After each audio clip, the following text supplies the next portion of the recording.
இன்றைய தினமலர் செய்தியில் ராணிப்பேட்டை நெமிலியில் கம்யூனிஸ்ட் பஞ்சாயத்து தலைவர் தடை விதித்தும் வேலூர் ஊராட்சி முகமை திட்ட இயக்குனர் திருமால் தலைமையில் செஞ்சி கிராம ஊராட்சியில் ஆய்வு மேற்கொண்டு முடிவில் மாற்றுத்திறனாளி நியமன கவுன்சிலர் செஞ்சி ஊராட்சிக்கு அன்பு அவர்கள் பொறுப்பு ஏற்றுக்கொண்டார்.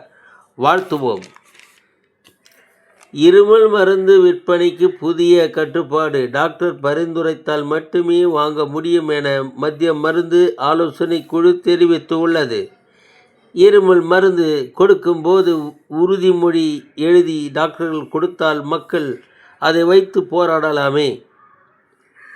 அனில் அம்பானியின் வங்கி மோசடி புகார் நீதி விசாரணை கேட்டு மனு.